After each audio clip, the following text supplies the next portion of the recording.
पर तोड़क कार्रवाई पर आपकी क्या राय है? नमस्कार, मैं एडवोकेट सुनील कुमार मेरे साथियों के साथ दक्ष नागरिक फाउंडेशन में जो हम सोशल वर्क करते हैं उसके तहत हम लोग आज इस जो ये तोड़क कार्रवाई चल रही है,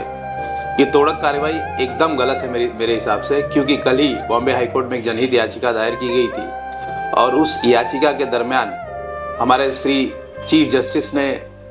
बहुत ही प्रेशर से इस बात को कहने की कोशिश की थी कि रेलवे पे जो लोग हैं उनको हटाने का कोई प्रोसीजर या कोई तरीका है या नहीं, जिसका उत्तर रेलवे के वकील नहीं दे पा रहे थे। ये जो हमारे रेलवे पे जो लोग हैं, ये जो बस्तियां हैं, ये गरीब बच्चे हैं, छोटे बुजुर्ग हैं, औरतें हैं, बेटियां हैं, और जो हमारे प्रधानमंत्री श्री नरेंद्र मोदी जी की जो घोषणा है और जो प्रधानमंत्री योजना है उसके अंतर्गत सीधा सीधा ये बोला गया है और प्रधानमंत्री जी का वादा है, प्रयत्न है कि हर घर को हक्का घर पक्का घर मिलना चाहिए। तो इसके हिसाब से ये जो तोड़क कार्रवाई चल रही है ये एकदम गलत है और हमारे मुख्यमंत्री श्री एकनाथ शिंदे जी ने, इसके पहले के मुख्यमंत्री श्री देवेंद्र फडणवीस जी ने भी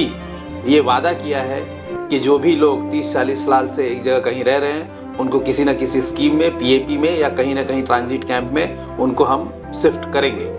सर, आपके हिसाब से रेलवे और गरीब जनता के बीच में कौन सही है? देखिए, मेरे हिसाब से रेलवे और गरीब जनता के बीच में ना हम किसी को सही बोल सकते हैं ना किसी को गलत बोल सकते हैं, क्योंकि ये जो गरीब जनता है, जो रेलवे की ज़मीन पे जो इन्होंने अपनी झुग्गियाँ या घर बनाए आज के 50 साल पहले, तो उस समय उनको ये नहीं पता था कि यहाँ रेलवे लाइन जाने वाली है।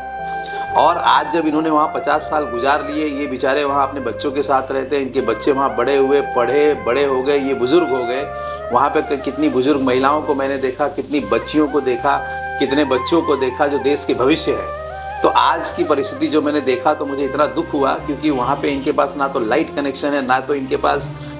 टॉयलेट की फैसिलिटी है। ये बेचारों ने पतरा का शेड बना के वहाँ पे टॉयलेट किसी न किसी तरह से करते हैं। तो ये जो आज हमारी जो प्रधानमंत्री जी जो हर घर में टॉयलेट होना चाहिए, हर घर में नल होना चाहिए, हर घर को घर मिलना चाहिए, इन सब चीज़ों को नज़रअंदाज करके जो रेलवे इनको गलत तरीके से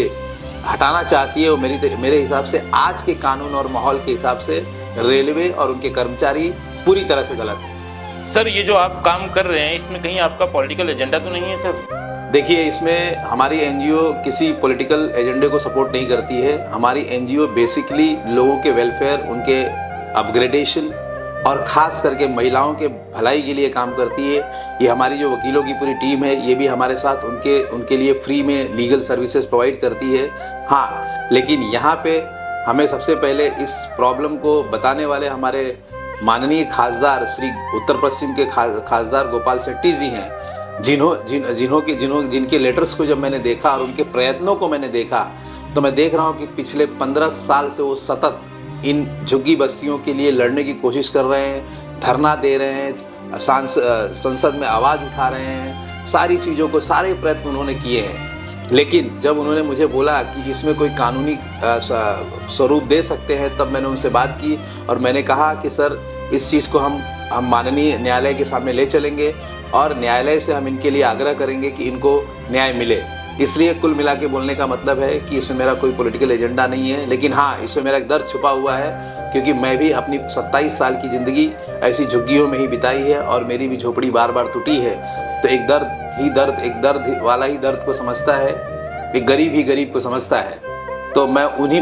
में से एक गरीब हूँ। तो मुझे पता है कि अगर मेरा घर टूट जाएगा तो क्या होता है, इसलिए इनके दर्द की वजह से और मैं एज ए एडवोकेट एक सोशल रिस्पॉन्सिबिलिटी की वजह से मैं इनके लिए अपनी अंतिम सांस तक लड़ूंगा।